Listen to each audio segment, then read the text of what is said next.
Hey, what's up, y'all? Today we're going to be taking a look at Starhawk. Now, this game actually released 3 full years before the first Helldivers, and while the story premise and overall game design is wildly different, the core gameplay fundamentals are undeniably similar. Diving, calling in equipment, turrets, vehicles, etc. all started here first in a third-person perspective. One of the things that inspired me to make this video was just how similar the diving mechanics were between the two games. You're able to land on enemies and friendly targets alike and deal damage to them, and you're also able to slightly guide where you're going to land in both games. More so in Starhawk, but you're still able to do it in Helldivers 1 and 2 as well.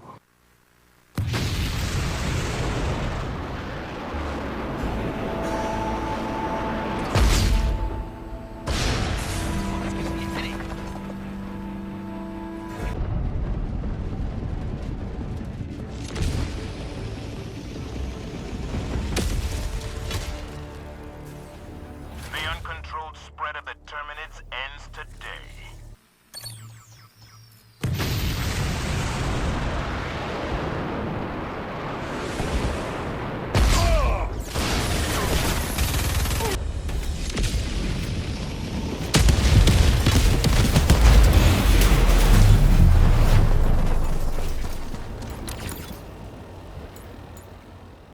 On top of this, both games have a similar selection of equipment and vehicles that you're capable of calling down: APCs, jetpacks, turrets, etc.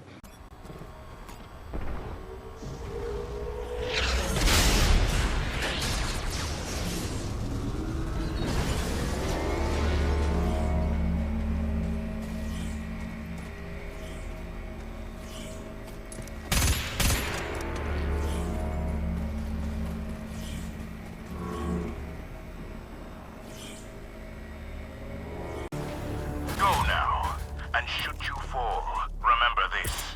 Every day is a good day to die for democracy.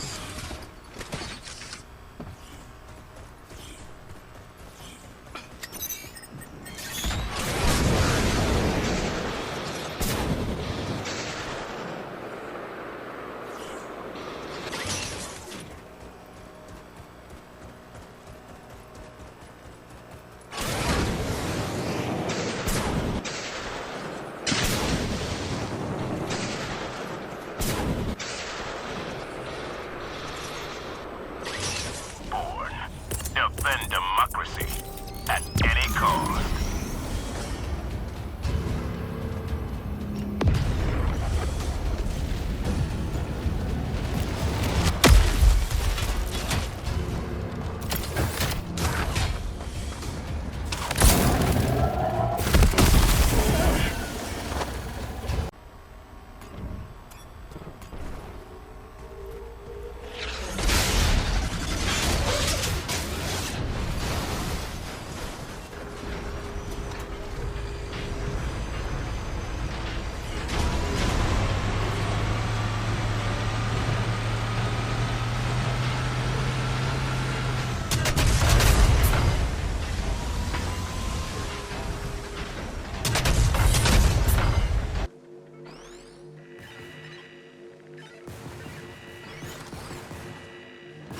Stand by. Equipment on its way. Defensive stratagem incoming.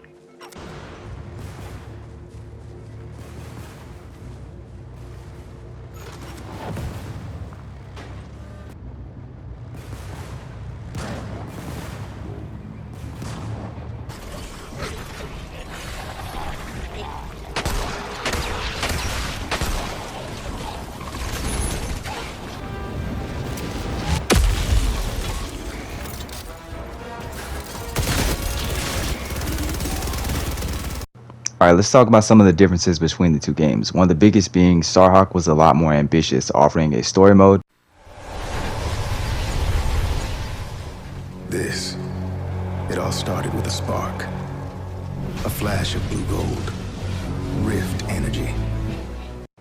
32-player competitive multiplayer with tons of different game types.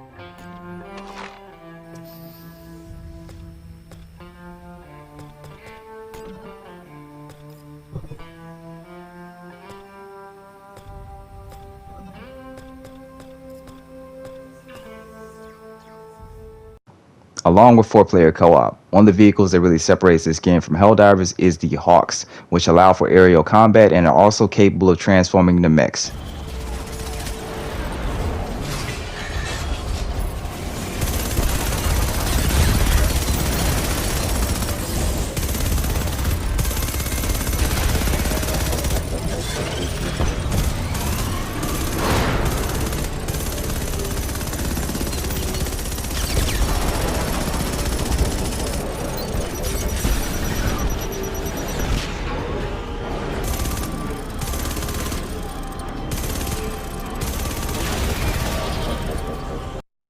Some of the key differences between the two is Starhawk's build and battle approach is a lot more similar to what we see in Fortnite today. You had the ability to build walls, towers, bunkers, and more. Some of these were even upgradable.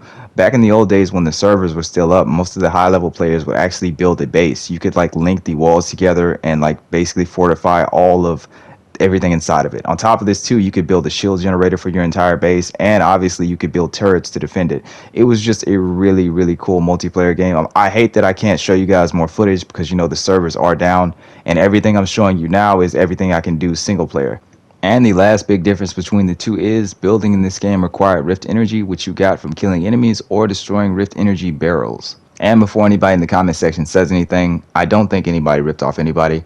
I think it's just two developers that had some similar ideas because, you know, Helldivers and Starhawk are two wildly different games when it comes to like game design. But I will admit that the overall idea of sending stuff down from space, like diving down from space, it's crazy how similar they are. And I will admit also that I kind of feel like the art style for Helldivers 1 was very similar to this game. Obviously, it looks completely different now with Helldivers 2, but I don't know. I can't shake the feeling that they had to have known about this game, you know, just a little bit. Somebody at Arrowhead had to have played this. But honestly, like I said, they're two very different games with very similar concepts. As far as gameplay goes, I feel like that, you know, the objective-based gameplay of Helldivers is a lot different than, you know, the multiplayer-focused gameplay here in, you know, Starhawk. And even then, I mean, the co-op is more comparable to Gears of War's Horde mode than it is to anything we really see in Helldivers, aside from, like, you know, those extermination planets. But still, you know, like I said, I feel like they're two very different games with a lot in common. That's like the best way to describe them. I just wish this game would get a little bit more love and praise, you know what I mean? Because I see a lot of people talking about Halo ODST whenever, you know, they're seeing Helldivers. I really don't see it. I understand, you know, they had the drop pods in Halo ODST, but that wasn't a part of the game. It was not really a part of the gameplay at all. It's just something you did. You know, you didn't control where you dropped at. You know, this game has a lot more in common with Helldivers than most of the other games that people are talking about, in my opinion. You guys let me know what y'all think in the comment section. Like, comment, subscribe. Dislike it if you don't like it, but leave a comment. I'll see y'all in the next video. Peace.